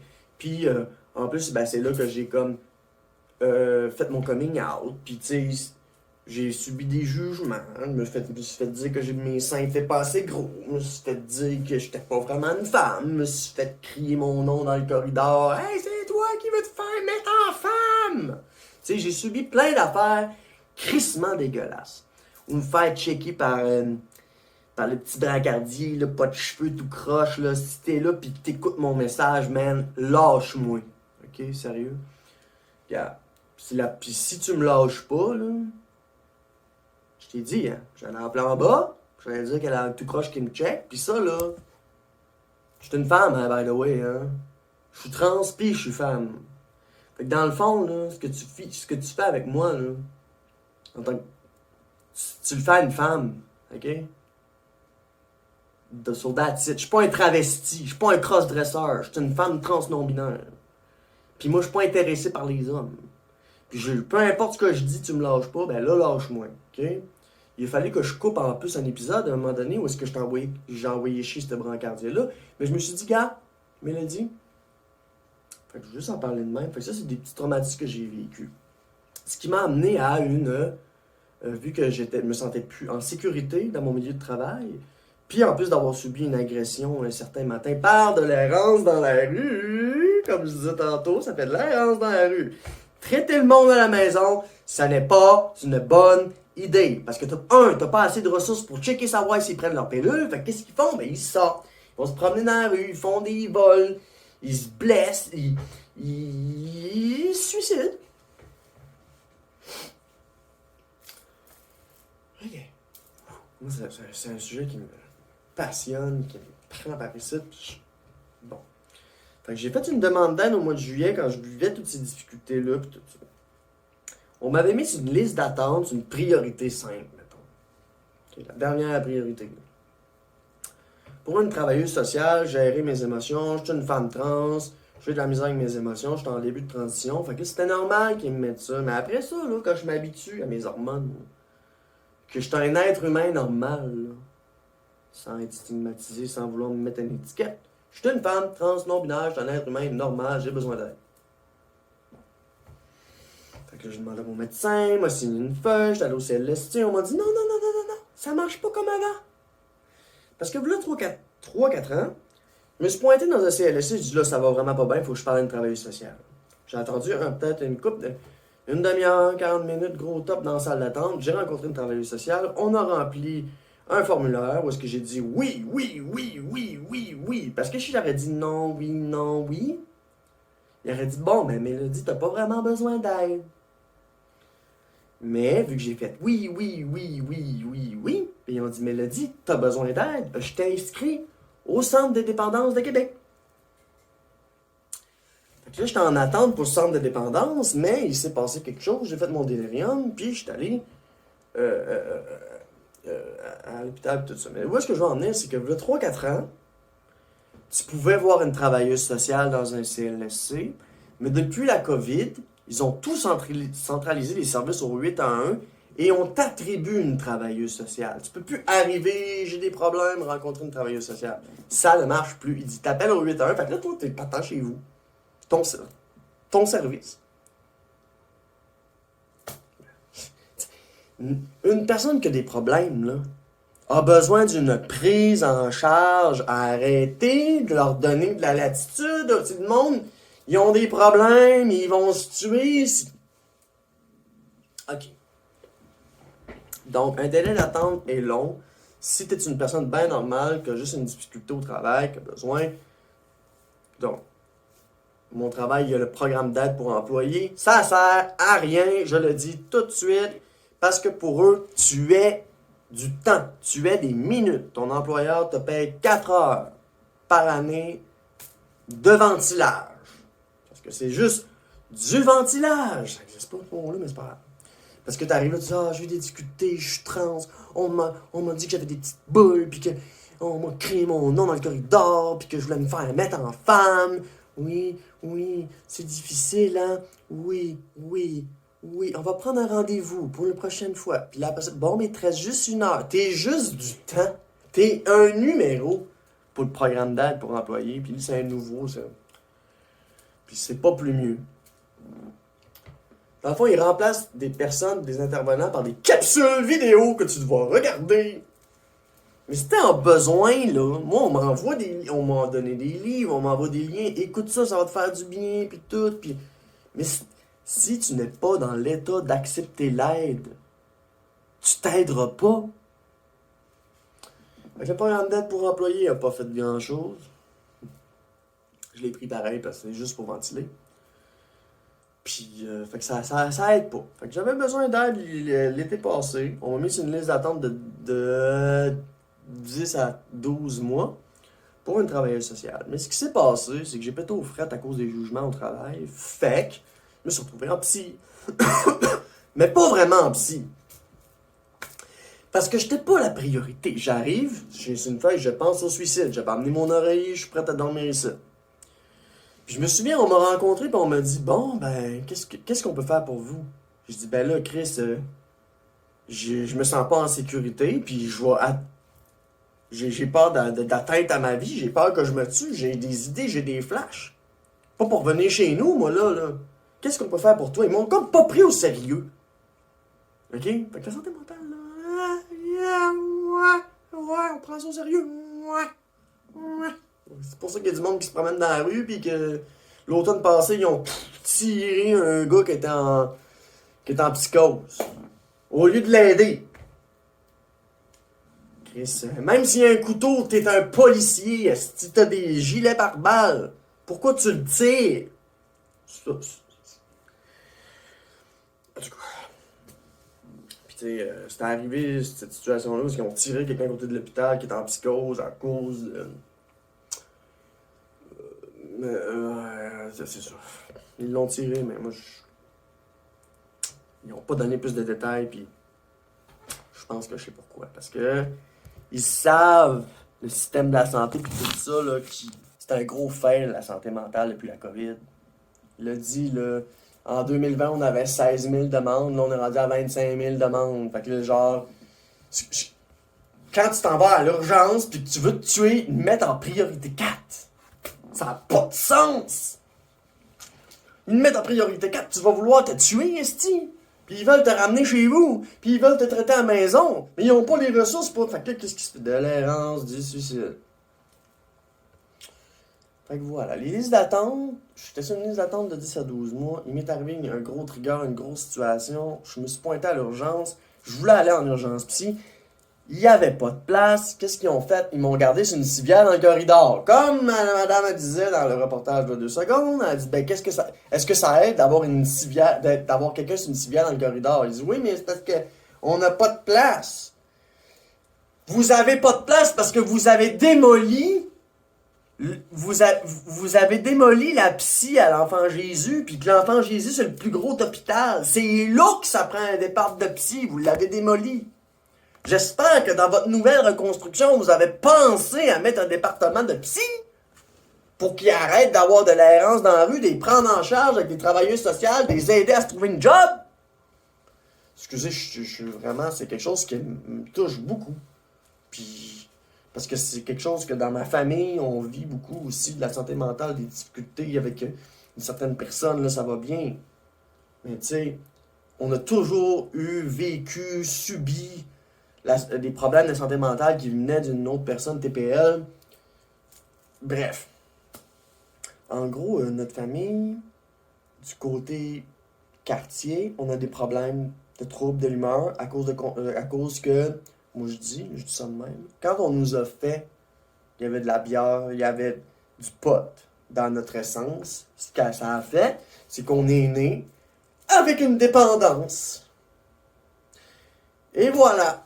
C'est génétique. Tu sais, j'essaie d'arrêter de boire, j'essaie d'arrêter de... je vais toujours avoir un petit quelque chose dans le fond parce que dans mon sang, dans ma génétique, que je coupe, pour empêcher ma perte de cheveux puis d'avoir l'air de la personne qui nous a fourni notre essence. OK? La personne qui nous a fourni notre essence, là, elle a pas de cheveux. Fait que moi, avec mes cheveux, je suis comme obsédé de combattre ça. De combattre mes dépendances, de combattre l'essence, combattre la génétique, combattre... tu sais, dans la génétique, des fois, on te transmet aussi des comportements que tu vas développer, dont la consommation en est une. Mais ça peut être que, je sais pas, moi, c'est une personne qui vient de telle place, puis que de telle année à telle année, il y avait beaucoup de... je sais pas, moi, de problèmes financiers, ou que de blablabla, de problèmes de santé mentale, ou whatever, puis qu'à l'époque, c'était pas traité, c'était pas connu, c'était pas si... Fait que là, nous, on est nés, moi puis ma soeur, avec des problèmes. Puis ça, c'est juste plus tard que je l'ai su, puis j'ai pu commencer à travailler dessus. Fait que peut-être que d'avoir un suivi... Moi, quand j'étais plus jeune, ça n'existait pas. TDAH, problème de concentration, des enfants drogués. Ça n'existait pas, nous autres. Fallait vivre avec nos problèmes. On savait pas qu'on avait des problèmes. Fait qu'on se sentait juste marginal. Donc voilà un petit peu pour parler un peu de génétique qui t'amène aussi des problèmes de santé mentale, des problèmes de consommation. Mettons, c'est ça. Fait que si vous enfantez, s'il vous plaît, assurez-vous que l'essence, elle est bonne. Donc une personne avec des habitudes de vie saines, qui ne consomment pas pour faire des enfants qui n'ont pas de traumatisme génétique ou de dépendance génétique. T'sais, fumez pas du pot, là, voir pendant vous allez être enceinte. Ce que ça va faire, c'est que ton enfant, il va avoir envie de ça quand il va... À un moment donné, il va arriver ado, puis il va toucher à ça, puis il va avoir une illumination génétique. Oh my God! Fait que la santé mentale, super important. À Québec, c'est un gros fail. Puis oui, il manque de lits. Puis là, il y a la madame, elle a parlé de centre de crise. OK? Moi là, j'étais en grosse difficulté. Je m'en vais à l'hôpital, je passe la nuit sur une civière. Ça me down, je demande un activant, blablabla. J'ai pas mes pilules, j'ai pas mes antipsychotiques. Je parle à la madame qui me parle, je dis j'ai besoin d'antipsychotiques. Elle dit ok, blablabla, t'as des PRN, ça devrait aller. Mais même après ça, là, ce qui s'est passé, c'est que je pense au suicide, je me pointe là-bas, je me sens dans un environnement safe, pas de trouble. On me prend en charge, on m'envoie dans un centre de crise, pas de trouble. Arrivé au centre de crise, je me rends compte dans la merde que je suis. Je suis au centre de crise, je suis en panique, j'ai pas de pilule, j'ai rien pour me calmer. Asti de merde! Asti de gestion incroyable! On t'envoie dans un centre de crise pour te calmer, ça va régler le problème. Ouais, mais si tes problèmes, là, t'es là derrière la tête, problème de finances, problème social, problème de consommation, problème whatever. Tu traînes des problèmes. Tu traînes là, t'es en sevrage. T'es censé avoir fumé du pot, t'as pas fumé de pot, fait que t'es en sevrage au centre de crise. Et voilà. Fait au centre de crise, en sevrage, t'as pas de pilule pour te calmer. À chaque intervention que tu fais avec quelqu'un, ou ben tu veux pas intervenir, ou ben... Fait que là, t'es toujours au téléphone, t'appelles ton médecin, tu réussis à le rejoindre, mais après ça, quand tu le rappelles, parce que t'as un autre besoin, et tu peux pas le rejoindre, fait que là, faut que t'attendes, là, tu te bourres de PRN, ça marche pas, ils te donnent pas les pilules à la bonne heure, parce que c'est pas des infirmiers, il y a des travailleurs sociaux qui gardent tes pilules, ta médication, sur le pot, c'est pas écrit à la bonne heure. Il m'est arrivé plein d'affaires. Il fallait que je cours, que j'appelle. Fait que mon séjour au centre de crise, ça a été de la merde. J'avais besoin de quelqu'un pour s'occuper de moi. Quelqu'un qui a la liste de choses à faire, qui dit bon, ben Mélodie, aujourd'hui, qu'est-ce que tu fais? Est-ce qu'on travaille là-dessus? Mais non, c'est tout toi! C'est à cause, là, qu'il y a un article, je ne sais plus c'est quoi le numéro de la loi, là, c'est que une personne qui ne veut pas s'aider, c'est le papier, là, que. Une personne qui ne veut pas s'aider ne peut pas s'aider. C'est que dans le fond, c'est le P38. La loi P38. On ne peut pas te garder si tu ne veux pas t'aider. Donc, quelqu'un qui a un problème arrive là, est pas satisfait de l'aide qu'il reçoit, il signe le P38 puis il est ramené chez eux. Mais voyons donc! personne elle a besoin d'aide. Puis elle n'est pas conscientisée à s'aider. Elle va retourner dans la rue, puis elle va consommer, puis elle va s'autodétruire, mec. C'est ça, le P38, là, je sais pas trop. Il faudrait changer ça. C'est que si une personne ne veut pas s'aider, mais qu'un psychiatre reconnaît que ses pensées sont décousues, puis qu'elle peut pas prendre soin d'elle par elle-même, puis que c'est appelé des débarbouillettes, là, puis tout ça pour s'occuper, fait que c'est pas normal, puis que c'est un toc. Oh, moi, ça n'a pas d'allure. Donc, plusieurs personnes auraient besoin d'aide, n'ont pas accès à l'aide. Plusieurs personnes qui ont besoin d'aide refusent l'aide parce ils peuvent pas se mobiliser, tout ça. Hey, ça va être un gros épisode, ça. Donc, où est-ce que je veux en venir avec ça? C'est que là, en ce moment, je suis en arrêt de travail. Ça fait 3 mois et demi. Premier mois, panique, grosse soirée, difficulté à m'organiser. Deuxième mois, commence à m'organiser, prendre des rendez-vous, appeler des organismes pour m'aider parce que là, ça commence à spinner moins. Troisième mois, on avance un petit peu plus tout ça, on règle certains problèmes qui ont été... Si, mettons, j'avais genre 100 problèmes, j'ai pu en régler 75. Okay? En 3 mois et demi. Puis, dans le fond, quand j'ai été pour revenir au centre de crise, c'est que le système se déresponsabilise de leurs personnes, des problèmes, des personnes qui ont des problèmes, on les envoie au centre de crise comme première ressource. C'est qu'il n'y a pas de place à Robert Fort, fait qu'on l'envoie au centre de crise. Mais là, tu l'envoies au centre de crise, il y a des règlements. Faut que tu te couches à ta heure, tu peux pas consommer sur place. Tu peux pas consommer tout court, mais le monde le font pareil. Puis, tu sais, genre, fait qu'en gros, c'est un endroit où est-ce qu'on t'envoie pour faire un sevrage. Mais tabarnak! Ça marche pas. Je me souviens, j'étais arrivé là-bas, j'avais besoin de ressources, j'avais besoin de médicaments, j'avais besoin de plein de choses.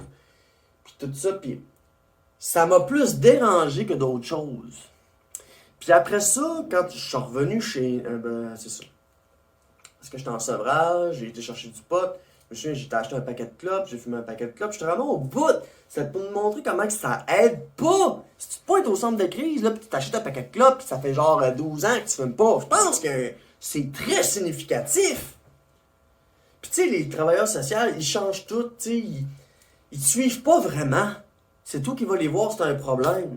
Mais si toi, t'es pas habitué d'aller voir quelqu'un, c'est un problème, ben ils vont penser que tout va bien. Tu sais, t'as des travailleurs sociaux où c'est pas tous des travailleurs sociaux, c'est tout genre éducation spécialisée, tout ça. Puis tu sais, genre, ils font des stages dans ce centre de crise-là, qui est un genre d'OBNL. Fait qu'il existe plusieurs centres de crise pour envoyer les personnes pour les calmer. Mais ces centres de crise-là, c'est pas... T'as pas de support infirmier, t'as pas de personnes qui te checkent au coup que tu te tues, tu sais, voyons. Voyons, tu sais, j'aurais pu commettre de suicide là-bas. La seule surveillance qu'il y avait là, au centre de crise, là, c'est qu'ils checkent. Si tu fermes ta porte la nuit, ils vont l'ouvrir. Puis moi, ça m'a fait un esti de saut. La seule affaire qui ressemble à Robert Gifford, c'était l'affaire de la porte qu'il faut que tu gardes entrouverte. Puis si tu la gardes pas entrouverte, ils vont l'ouvrir dans la nuit. Puis si t'es genre en hyper vigilance, ben là tu te réveilles. Je me suis réveillé dans la nuit, je dis what the fuck, il ouvre ma porte dans la nuit, Chris. Oh ben. Fait que les centres de crise semblent être une solution, mais ça n'en est aucunement une. Parce que si t'as vraiment un problème, ils te laissent un peu. C'est juste une place pour ventiler. Mais tu sais, si t'arrives là, pis que t'as vraiment des problèmes sérieux de finances, de style de consommation, d'humeur, les ressources qui sont là, sont pas appropriées. Fait que genre, moi, j'avais besoin d'un infirmier, pis d'être prescrit avec des pilules d'antipsychotiques pour me calmer. On m'envoie là-bas pas de pilules, avec des TS qui savent fuck all pis qui peuvent pas m'aider. Fait que là, finalement, le centre de crise, la seule chose que j'ai pu obtenir, c'est des ressources puis un passe-droit. Fait que le centre de crise, là, il sert à évaluer le passe-droit. Parce que dans le fond, je parlais qu'au mois de juillet passé, j'avais besoin d'aide, tout ça, de 10 à 12 mois. Parfait. Mais le fait d'avoir été au centre de crise m'a fait jumper dans un délai d'attente de 3 mois. ça disait 2 à 3 mois, mais finalement c'était 3 mois, 3 mois et demi, parce que de plus en plus de personnes s'inscrivent sur les listes d'attente. Fait que c'est ça, mais le centre de crise, je me suis calmé. Mais le lendemain, le stress a remonté parce que j'avais beaucoup de choses. Tu sais, genre, j'étais pas capable de payer. Il fallait que je règle mes affaires avec le service santé pour obtenir 80% de mon salaire. Envoyer des documents pour être sûr de pouvoir le recevoir. Recevoir une paye. Tu sais, j'avais beaucoup de choses à gérer. J'ai été capable. J'ai pris tout mon petit jus. Mais j'étais en opposition bien raide. Je me souviens à un moment donné, j'étais en train d'écrire toutes les choses que j'avais à régler. Puis j'étais en train de monter de même. J'ai dit, tabarnak, c'est en moi qui règle mes affaires. Caliste, tabarnak, j'ai besoin d'aide. Non. Puis après ça, on me dit, Mélodie, viens ici. On m'amène dans le bureau. On dit, Mélodie, là, ça va pas. Là. J'ai dit, j'ai besoin d'aide, esti. Je dis, oui, mais calme-toi. C'est juste une place pour ventiler. Fait que centre de crise, on dirait que le gouvernement ou whatever, ils prennent ça pour acquis, que ça va régler un problème, mais non. Non. Puis moi, je suis pas si pire que ça, là. Calice. Donc moi, là, je l'ai écrit ici. Okay. On m'a appelé, là, moins d'une semaine pour me dire que j'avais une psychologue. J'ai rencontré ma psychologue. Ça a pris 3 mois et demi. Il a fallu que j'appelle, que je rappelle. Puis, dans combien de temps? Bonjour, je m'appelle Mélodie, là, j'ai vraiment besoin d'aide. Je le rappelle 4 semaines plus tard. J'ai besoin d'aide, là. Qu'est-ce que ça s'en vient? J'ai appelé, j'ai crié, parce que sinon, on ne viendrait pas, l'aide. Mais c'est pas tout le monde qui veut s'aider. Fait que ceux qui veulent s'aider abusent, appellent, ah ouais, esti, lance des fusées, ah ouais, puis ça vient pas, puis c'est long. Fait qu'une personne qui veut pas se mobiliser, puis qui veut pas s'aider, parce qu'il sait pas qu'il faut qu'il s'aide, parce qu'il n'y a pas de but, pas d'objectif, nanana, ben il est vraiment laissé pour compte. Il est incroyablement laissé pour compte, puis il est pris pour acquis qu'il va se prendre soin à cause du P38.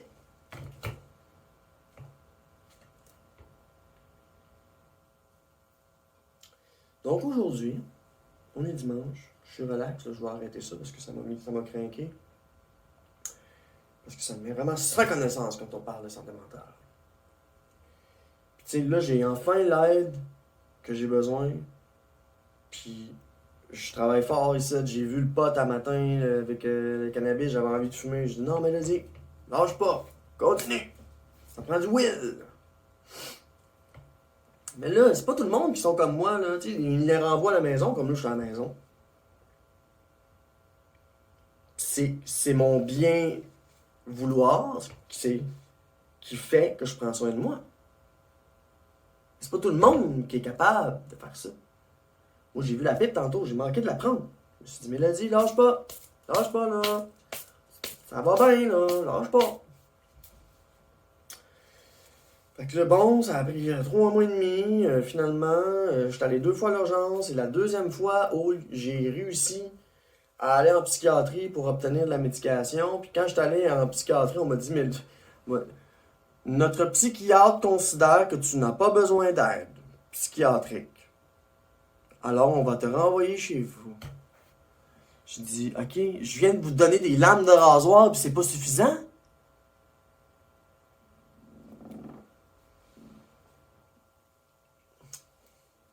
C'est parce qu'ils voyaient bien que je voulais trop m'aider. C'est ça. Quand tu veux trop t'aider, tu profites du système. Je vais vous montrer, je vais vous parler de quelque chose, ok? On parle de quoi, là? On jase, on parle pour jaser. Ça va vraiment être une grosse émission. Très longue, santé mentale, partie 1000. Le psychiatre qui m'a rencontré m'a dit que je n'avais pas besoin d'aide. Qu'on allait me donner les médications que je demandais, puis qu'on allait me renvoyer chez moi. Après ça, je suis arrivé chez nous avec de la médication adaptée. C'est merveilleux, n'est-ce pas? Mais cette médication a été prescrite pour 1 ou 2 mois. Il a fallu que ce soit mon autre médecin qui la renouvelle. Je prends ça au souper, stabilisateur d'humeur pour 24 heures. Et en cas d'urgence, un PRN. C'est la kétiapine, c'est un antipsychotique. En gros, c'est pour faire comme si je fumais du pot dans le jour. Parce que dans ma génétique, mon corps veut boire et fumer. Ça va être de même toute ma vie. Mon corps va vouloir boire et fumer parce que le sperme qui m'a construit, c'était une personne qui fumait et qui buvait. J'ai réussi sur les 3 addictions, voire peut-être même 4, la cocaïne. Sur ces addictions-là, j'ai réussi à me débarrasser de 2. Fumer la cigarette, puis boire de l'alcool. Donc, des fois, ça m'arrive de fumer, boire à l'occasion, mais c'est une fois aux 6 mois, une fois aux 4 mois, whatever. Je suis plus dépendante physique, puis j'ai réussi à m'amener mon blocage dans ma tête. Là. Mais une personne pas forte, pas éduquée, pas consciente, pourrait pas faire ce que moi je fais. Donc après 3 mois et demi, blablabla, arrêt de travail, j'ai passé à travers toutes les choses, je vous ai raconté comment ça fonctionne, les hôpitaux, comment on transfère le monde, où est-ce qu'ils ont centralisé les besoins en santé mentale, pourquoi il n'y a pas de lit, où est-ce que ça se passe. Voilà. Je voulais faire aussi, quand je suis allé à l'urgence, là, on ne m'a pas pris au sérieux. Les problèmes de santé mentale ne sont pas assez pris au sérieux. On m'a juste envoyé au centre de crise, ça a empiré mes choses, j'étais revenu chez nous, ça a empiré mes choses, j'étais retourné à l'urgence, j'ai crié, puis quand je me retourne à l'urgence, on me dit non, t'as pas besoin d'aide. On dirait que c'est une réponse facile. T'as pas besoin d'aide, toi, t'es cultivé, tu te mobilises bien, t'es organisé dans ta tête, malgré ton surplus d'idées. Fait qu'on va te donner de quoi pour charger pour baisser ton surplus d'idées, puis c'est ça. Il m'a dit, cette molécule-là est pratique. Mais, elle est pratique, elle vous sauve de la job! Moi, ça me met sans connaissance. Bon, j'ai envie de finir ça, là. Mais en gros, un dernier mot que j'ai écrit récemment de ma prise de conscience, c'était, pour revenir sur pied, j'ai besoin d'un mélange de médication que j'ai, psychologue que je viens d'obtenir enfin, après avoir crié partout pour me faire non, non, non, non. J'ai crié, j'ai rappelé, ah ouais, là. Parce que c'était du suicide, mon affaire. C'était des idées noires. Je leur donne le paquet de lames de rasoir, puis ils me disent non, t'as pas besoin d'aide. Pardon?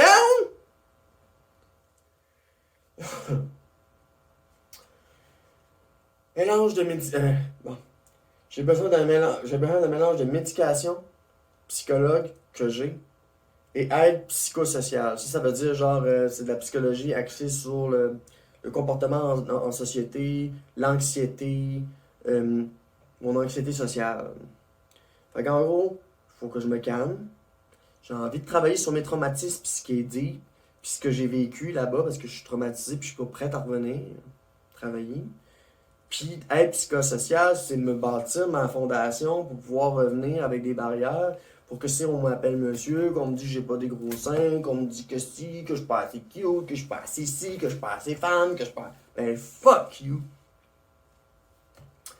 Alors j'ai écrit « Travailleuse sociale et pilules ne font pas la job. Les rendez-vous sont loin. J'ai de la misère à me maintenir pour ma consommation. » Fait qu'en gros, ce que ça veut dire, c'est que j'ai besoin d'un suivi. J'ai besoin d'avoir une intervenante. J'ai besoin qu'on crée des buts, des objectifs. Puis moi, c'est ça. Mais une personne désorganisée, là, c'est lui amener, la contempler, une meilleure vie, un meilleur état, une meilleure santé. Tu sais? Alors voilà. Pour revenir sur pied, j'ai besoin d'un mélange de médication, psychologie et psychosocial. Donc, c'est ce que j'ai obtenu après avoir crié et travaillé fort.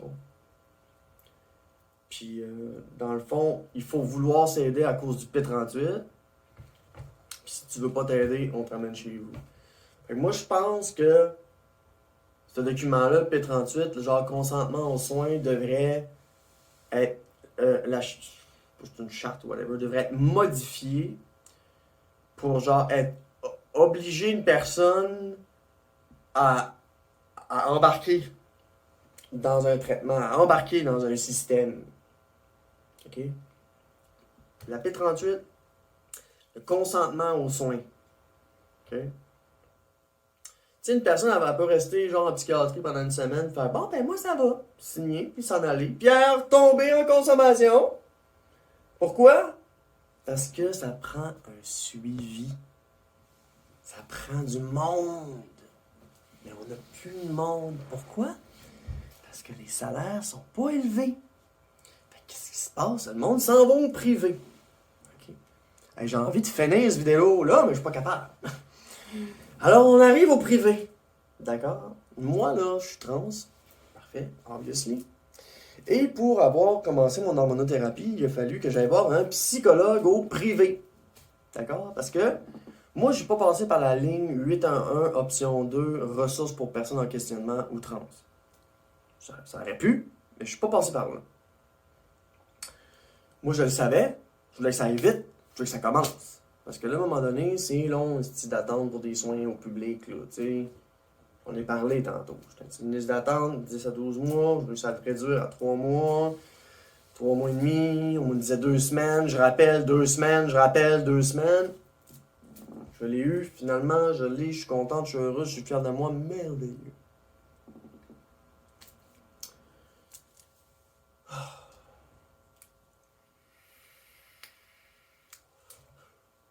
Ce que je déplore, c'est qu'il faut crier quand on a besoin d'aide, parce que sinon, ils te renvoient chez vous.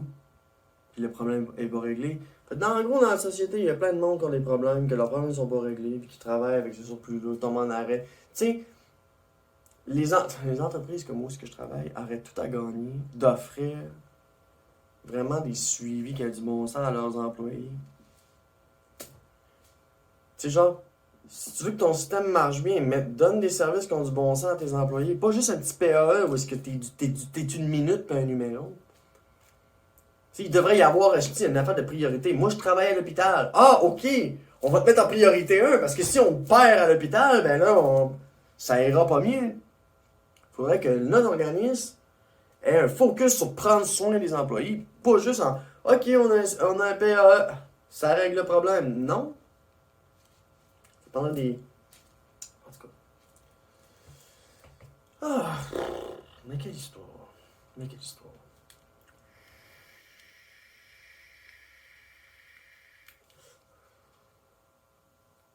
J'ai perdu le fil de la fin. Je reviens juste pour finir. Ok, là, ça m'a revenu. C'est parce que je voulais parler, dans le fond, du privé. J'ai dit, oui, je suis trans, il a fallu que j'aille chercher de l'aide au privé pour pouvoir développer avec cette personne-là sur ma transidentité, puis pouvoir obtenir une lettre de référence pour voir un endocrinologue, pour avoir accès à l'hormonothérapie. Puis ça a été quand même assez rapide. J'ai parlé dans certaines vidéos, je suis choyée, je suis chanceuse, parce que j'ai été au privé pour avoir l'aide par rapport à ma transidentité, tandis que si j'arrêtais au public, je serais encore en attente. OK? Donc, en gros, tu sais, je parle là, il y a un fossé qui se crée entre les riches et les pauvres. C'est que tout le monde s'en va au privé, puis si tu veux avoir des soins, il faut que tu fasses de l'argent. Si t'es pauvre, t'as pas le droit à de l'aide. Tu sais, il y a quelque chose de débalancé qui marche pas, puis qui va s'empirer si le gouvernement en ce moment, avec le Front commun, la VFAE et tout ça, parce que ça c'est des grèves, puis qui s'en occupe pas, ça va empirer. Le monde de plus en plus de personnes s'en vont au privé. Puis, pour terminer avec ça, pourquoi j'étais allé au privé pour avoir de l'aide par rapport à ma transidentité? Parce que je savais que ça allait être long. Fait que j'ai crash le cash! Mais you know what? Je l'avais pas l'argent. J'ai pris ça sur ma carte de crédit. Parce que c'était quelque chose qui était vraiment viscéral et important, parce que si ça aurait continué de même, ou non, si je serais encore en vie. Parce qu'à force de vivre sa transidentité enfermée et en ermite, c'est pas la joie, là. Tu sais, je suis allé chercher de l'aide au privé pour pouvoir me régler par rapport à ma transidentité. Une fois que ça c'était réglé, j'ai subi des choses. Puis ça, je l'ai appris sous le tas. Que d'être trans, c'était être objectivé, c'était te faire juger, c'était... Je l'ai appris sous le tas. Puis mes barrières se sont brisées tranquillement. Sauf que là, quand j'étais arrivé au moment où est-ce que j'avais besoin d'aide, de 3 mois et demi, là, Puis que je dis, bon, j'ai besoin d'un psychologue, je criais, j'ai besoin d'un psychologue. Puis que tout ce qu'on pouvait m'offrir, c'était une travailleuse sociale pour la gestion de mes émotions. Je me souviens, à un moment donné, j'étais en train de parler avec une infirmière au téléphone qui me dit « Ah, votre service s'en vient. » Je dis « Oui, mais je peux-tu te mentionner que, by the way, là, je suis trans, j'ai un trouble de l'humeur, puis c'est mon médecin généraliste qui me suit pour mon trouble de l'humeur. J'ai besoin d'un psychologue ou d'un psychiatre. » Puis là, on m'a mis sur une liste pour psychologue, puis j'ai enfin réussi à l'avoir. Parce que quand la madame, au bout du fil, elle me dit « Ah, bonjour, je suis psychologue. » J'ai dit « Oh mon Dieu, je suis contente de vous parler. » Parce que tu sais, quand tu vois un numéro inconnu, là, des fois, on répond pas. Moi, je réponds. « Oh mon Dieu, je suis contente de vous parler. J'ai une annulation. Oui, je vais venir. » Alors, voilà un petit truc. Si vous voulez obtenir quelque chose, ben, utilisez une annulation. Tu sais, tout comme moi, quand j'ai été au privé pour ma transidentité, je dis en passant, si c'est une annulation, tu sais, je vois là mes disponibilités, mais si c'est une annulation, dis-le moi. Elle a eu une annulation, j'ai collé malade, j'ai pris ma carte de crédit. Tu sais, pour obtenir les soins que je voulais, j'avais pas l'argent. Fait que j'ai pris ma carte de crédit, je me suis endetté pour être belle. Qu'est-ce que c'est? C'était un des derniers gros moves que j'ai fait par rapport à ma carte de crédit, puis qu'après ça, je tombais sur le bord de la faillite. Mais ça, c'est un autre sujet. Puis je pense que j'en ai assez parlé, je pense. Mais en gros, j'aimerais beaucoup que l'accès à tout ce qui est service en santé mentale ait un flow meilleur, puis cesse d'être centralisé. Puis que les hôpitaux se construisent des départements de psychiatrie au lieu de traiter le monde à la maison, parce que ça veut pas dire que ce monde-là peuvent s'aider. Puis il faut pas prendre pour acquis le patient. Il vient à l'urgence parce qu'il a besoin d'aide, on le renvoie chez eux avec des pilules, puis on dit ben voilà, c'est réglé. Non, il va revenir, puis ça va être pire. Je sais, j'y ai su retourner, puis c'était pire. Fait que j'imagine que d'autres personnes, c'est encore pire. Puis tu sais, j'ai vu des situations, des personnes, qu'eux autres, c'est vraiment, ils sont plus humains. C'est la consommation, c'est la drogue, ils ont tellement été affectés, ils sont rendus schizos, ils sont rendus ci, ils sont rendus ça. Tu sais, moi, j'ai vu beaucoup de souffrance, ce qui m'amène à quand je souffre, je veux pas que cette souffrance continue. Fait que la raison pour laquelle je fais cette petite vidéo-là ce matin, c'est pour vous conscientiser par rapport à la santé mentale, comment elle est gérée, puis que si vous voulez vraiment vous régler, ça existe, oui, il faut appeler, il faut crier, il faut y aller, y retourner, il faut les abuser. Parce que sinon, ils vont vous renvoyer chez vous. Puis vous pourriez vous blesser, vous pourriez vous tuer.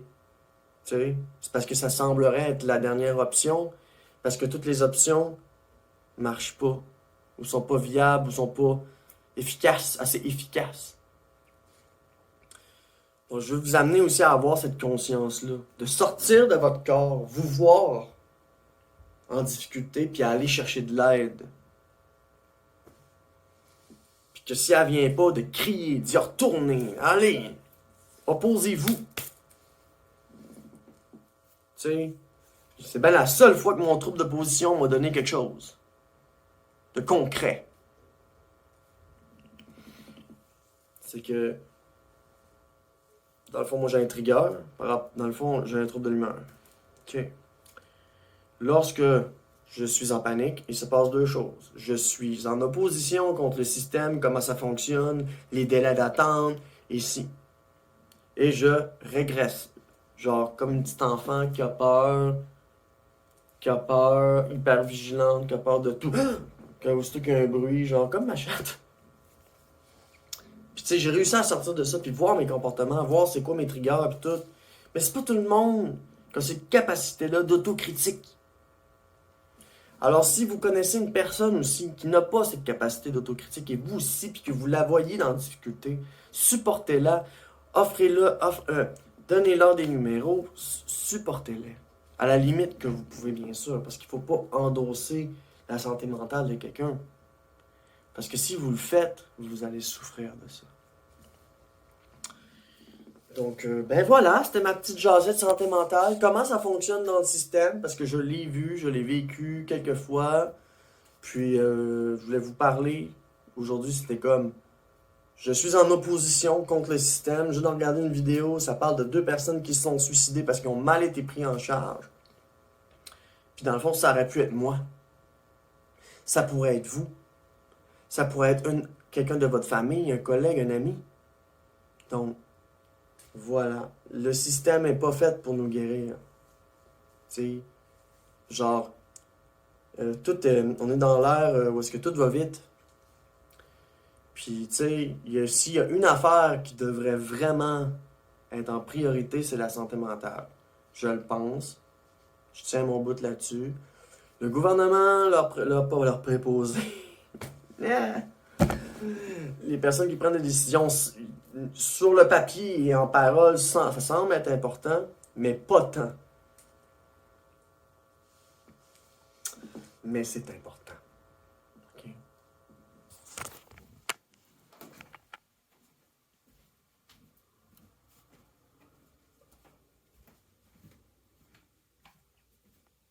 Et toi qui regardes mes vidéos,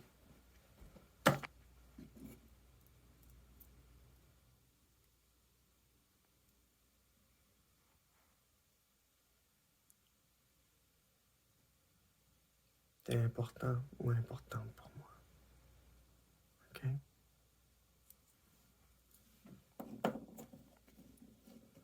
Donc voilà. Merci pour votre écoute. Si vous avez besoin d'aide, allez la chercher. Je vais laisser des numéros en bas. OK? Je vais laisser des numéros en bas. Je vais laisser 811-1866 appel. Puis l'aide aux trans du Québec. Si vous êtes trans ou en questionnement aussi. Parce que ça aussi, ça peut amener. Dysphoria is a crazy thing. Donc voilà. Fait que merci beaucoup de me suivre. Ça va être un gros épisode. Puis c'est ça.